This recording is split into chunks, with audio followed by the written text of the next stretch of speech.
زندگی میں ہر انسان کو وہ سب نہیں ملتا جو وہ چاہتا ہے۔ میں اپنے ماں باپ کی اکلوتی بیٹی تھی، اس لیے ماں باپ نے بہت پیار دیا۔ ماں اکثر مجھے ڈانٹ دیتی تھی لیکن ابا نے کبھی نہیں ڈانٹا۔ میں جب کالج سے گھر واپس آتی تو میرے راستے میں ایک پاگل انسان بیٹھا ہوتا جس کی نظریں مجھے الجھن کا شکار کر دیتیں۔ ایک دن جب میں کالج سے واپس گھر آ رہی تھی تو وہ پاگل ایک بچی کو گود میں بٹھا کر اسے پیار کر رہا تھا اور اس بچی کے ہاتھ میں چاکلیٹ تھی۔ مجھے پاگلوں سے بہت ڈر لگتا تھا۔ میں نے پھر بھی اپنے ڈر کو کم کرتے ہوئے اس بچی کو جلدی سے اس پاگل کی گود سے ہٹایا کہ کہیں وہ اس کو نقصان نہ پہنچا دے۔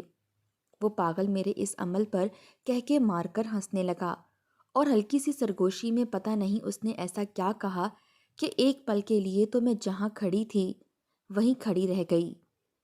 میں اسے خوب برا بھلا کہہ کر آگے اپنے گھر کو نکل گئی۔ میرا نام فاطمہ ہے۔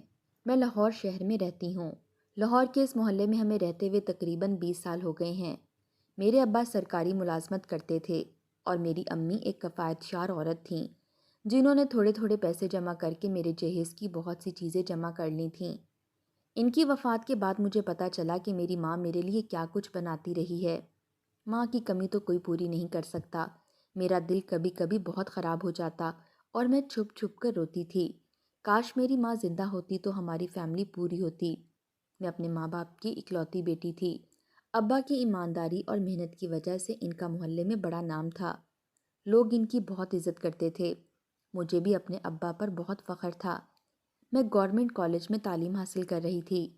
بی اے کے امتحان دینے کے بعد میرا سی ایس ایس کرنے کا ارادہ تھا۔ میں ایک بہت ذہین لڑکی تھی۔ مجھے یقین تھا کہ میں سی ایس ایس کا امتحان پاس کر لوں گی۔ ابا بھی چاہتے تھے کہ میں خوب پڑھوں اور ان کا نام روشن کروں، لیکن کبھی کبھی مجھے پڑھائی کے خرچ کی بہت ٹینشن ہوتی۔ پر ابا کہتے کہ اگر انسان کی نیت صاف ہو اور ارادہ مضبوط ہو تو بیٹا اللہ پاک مدد کرتا ہے، وہ کسی نہ کسی کو ہمارا وسیلہ بنا دیتا ہے۔ اللہ سے ہمیشہ مدد مانگنی چاہیے، وہ کبھی اپنے بندے کو خالی ہاتھ نہیں لوٹاتا۔ میرے ابا جب بھی بولتے تھے ان کے منہ سے سب الفاظ موتیوں کی طرح سے بکھر جاتے تھے جو اگلے انسان کو بھی اپنے سحر میں جکڑ لیتے۔ ابا کے معاملے میں بہت خوش قسمت تھی۔ مجھے اب اپنی قسمت پر رشک آتا تھا، لیکن میں مغرور ہونا نہیں چاہتی تھی۔ ابا نے میری ایسی تربیت نہیں کی تھی۔ ہمارے پچھلے محلے میں ایک پاگل آدمی رہتا تھا۔ اس پر ان گنت مکھیاں بیٹھی ہوتیں تو اس کے بال ایسے تھے جیسے کئی سال سے نہایا نہ ہو۔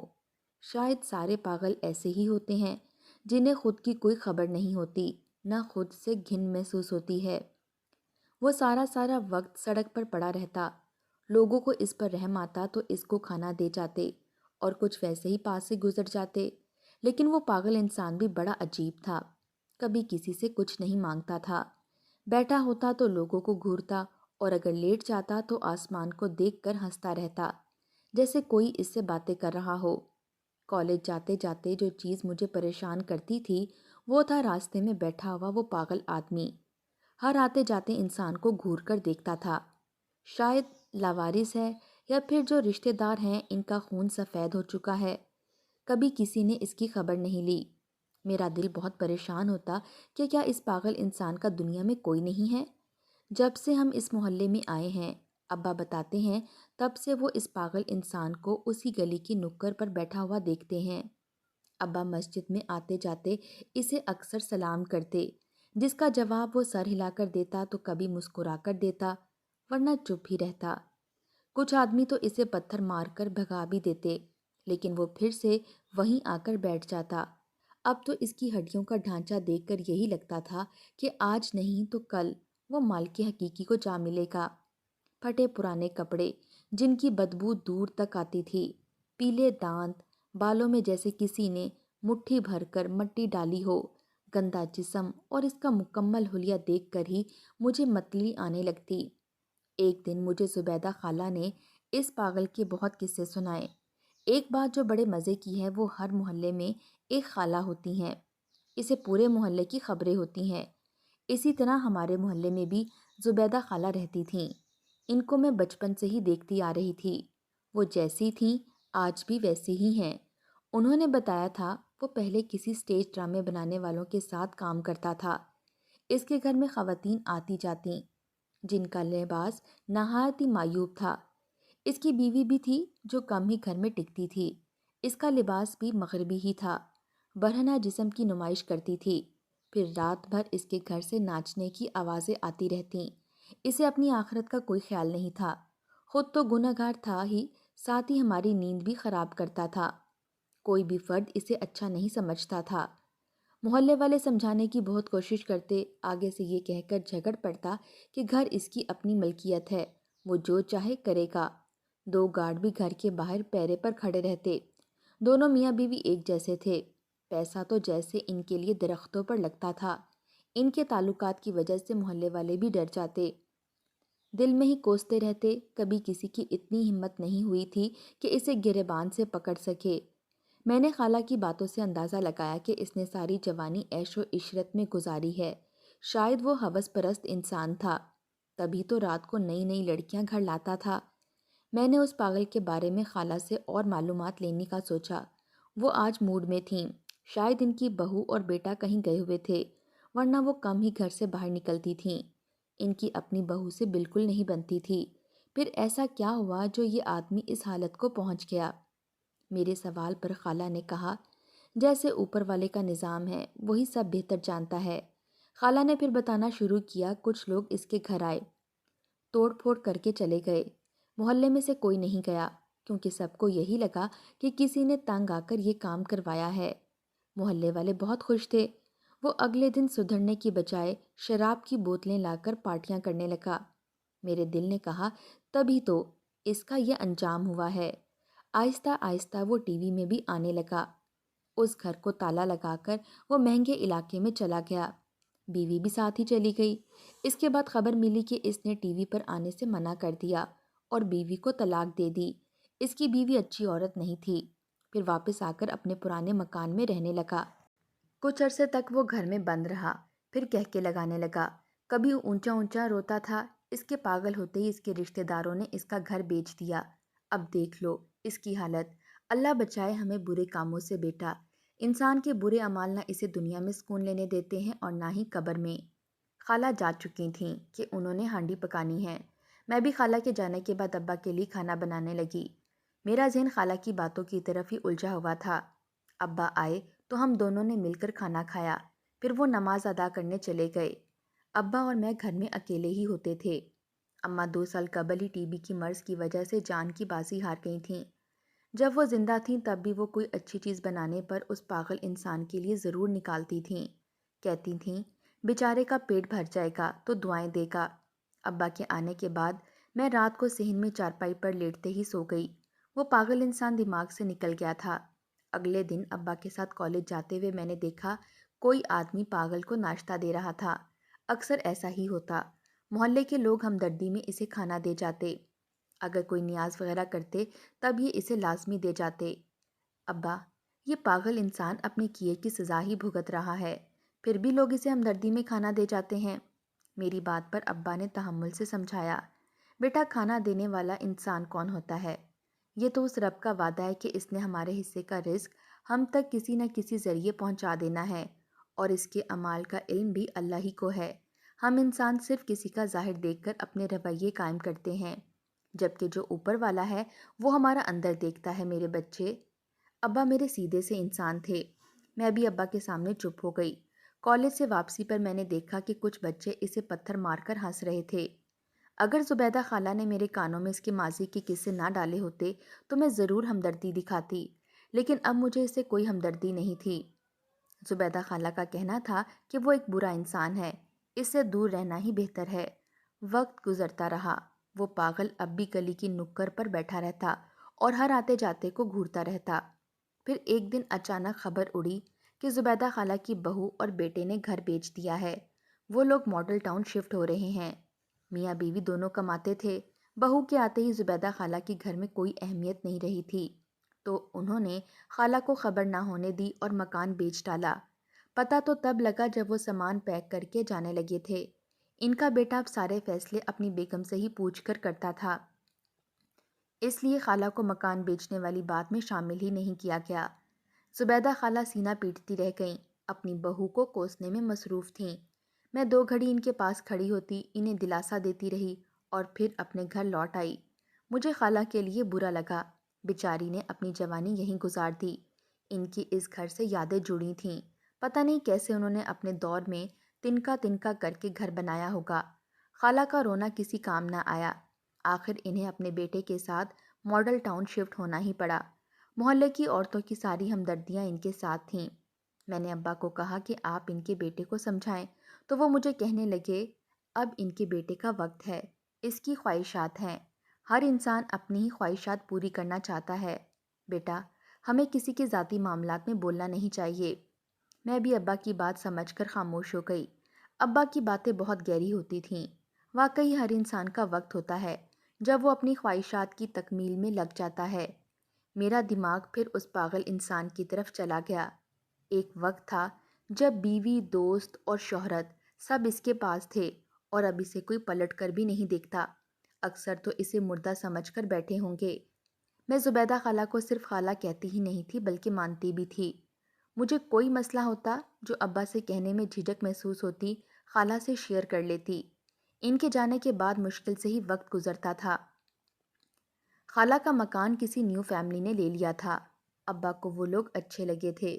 پہلے دن ان کی تھکن کا خیال کرتے ہوئے میں کھانا دینے گئی تو معلوم ہوا کہ وہ صرف 3 افراد ہیں اور اوپر والا پورشن وہ جلدی کرائے پر دے دیں گے۔ واپسی پر میں نے پاگل انسان کو دیکھا جس کی کھانسی بند ہونے کا نام ہی نہیں لے رہی تھی۔ انسانیت کے ناطے میں نے مسجد کے باہر لگے کولر سے اسے پانی پلا دیا، لیکن اس کی نظروں سے مجھے الجھن ہونے لگی۔ خالہ ٹھیک ہی کہتی تھیں کہ وہ عجیب انسان ہے، اس کی نظریں چبھتی ہیں، اس کے قریب سے آنے والی بدبو کسی کا بھی دل خراب کر سکتی ہے۔ پھر کچھ دنوں کے بعد ہی خالہ کے اوپر والے پورشن میں ایک ماں بیٹی آ گئیں۔ وہ بھی بہت غریب تھے، عورت بیوہ تھی، لیکن اللہ کی مدد حاصل کرنے کے لیے وہ عورت روز اس پاگل کو کھانا دیتی۔ خود کسی کارخانے میں کام کرتی تھی۔ اپنا کھانا تو مشکل سے پورا ہوتا، مگر روز رات کو بلا ناغہ اس پاگل کو کھانا ضرور دیتی اور اپنے شوہر کے لیے دعا کرواتی۔ محلے کی عورتوں نے اسے منع کیا تو کہنے لگی، ارے بہن، اللہ راضی ہو جائے گا، کیا پتہ میرا یہی عمل اللہ کو پسند آ جائے اور وہ مجھ اکیلی بے سہارا پر رحم کر دے۔ کچھ عورتیں اسے بھی پاگل کہتیں، مگر وہ کسی کا برا نہ مانتی اور نہ ہی وہ اس پاگل سے بدبو محسوس کرتی اور اس پاگل کو روز کھانا دینے جاتی۔ لوگ اب اس کے بارے میں غلط سوچنے لگے تھے، کہتے کہ ضرور اس پاگل کا اس عورت کے ساتھ چکر ہے، لیکن وہ باپردہ خاتون اس پاگل کے ساتھ کیوں چکر چلائے گی؟ مجھے سبھی کم عقل لگے تھے، وہ تو اللہ والا سمجھ کر اسے کھانا دے جاتی تھی۔ میں انہیں بتانا چاہتی تھی لیکن ابا مجھے محلے میں کم ہی کسی کے گھر جانے دیتے تھے۔ اب یہ بات تو تھوڑی لمبی ہو جانی تھی، ابا کی ڈانٹ سننے کے ڈر سے میں چپ ہو گئی۔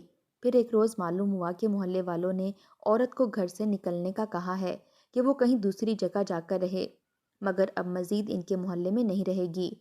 وہ بیوہ عورت ہاتھ جوڑتے ہوئے ان کی منت کر رہی تھی، گڑ گڑا رہی تھی۔ محلے والے اس کی ایک نہیں سن رہے تھے۔ طاقتور کے ظلم کا نشانہ ہمیشہ مظلوم لوگ ہی بنتے ہیں۔ میں اپنی جوان بیٹی کو لے کر بھلا کدھر جاؤں گی؟ پھر لوگوں نے بے رحم ہوتے ہوئے اس عورت پر الزام لگا دیا کہ اس پاگل اور اس کے درمیان غلط تعلقات ہیں۔ زبردستی اس پاگل کی شادی اس عورت سے کروا دی۔ مجھے اس عورت سے واقعی ہمدردی ہوئی۔ وہ پاگل جسے کچھ پتہ ہی نہیں تھا یا وہ جان بوجھ کر ایسے کر رہا تھا؟ میں نے ابا سے کہا، ابا آپ اس کی مدد کریں۔ ابا نے کہا، میں اکیلا کیا کر سکتا ہوں؟ اگر میں اس عورت کے ساتھ ہمدردی کرنے کی کوشش کروں گا تو ان جاہل لوگوں کو کیا پتہ میری نیت پر بھی انگلی اٹھا دیں۔ عورت نے گھر سے نکلنے کی بجائے اس پاگل سے شادی کرنے کو ترجیح دی، اور ابا نے مجھے بھی ڈانٹا کہ اب میں اس معاملے سے دور رہوں۔ نکاح کے وقت محلے کی عورتیں سب ان کے گھر جمع تھیں۔ وہ اپنی بیٹی کو سینے لگائے بس روئے جا رہی تھی، کوئی بھی اس کی مدد کرنے کو تیار نہیں تھا۔ سبھی تماشا دیکھنے والوں میں سے تھے۔ کچھ مردوں نے محلے کے مولوی کو بلا کر اس پاگل سے نکاح کروا دیا۔ ساری رات میں اس عورت کے لیے دعائیں کرتی رہی، معلوم نہیں اس پاگل انسان نے کیا کیا ہوگا۔ صبح ہوئی تو میں جلدی سے صفائی کر کے ابا کے ساتھ کالج کے لیے نکل گئی۔ واپسی پر مجھے اس عورت کو دیکھ کر کافی حیرت ہوئی۔ اگلے دن وہ عورت روتے ہوئے سب کو مٹھائی دینے لگی۔ لوگ پریشان ہوئے، اس کے گھر گئے تو اندر کا منظر دیکھ کر جان نکل گئی۔ وہ آدمی بالکل ٹھیک ٹھاک تھا، سفید لباس پہنے اس کے چہرے پر نور سا تھا،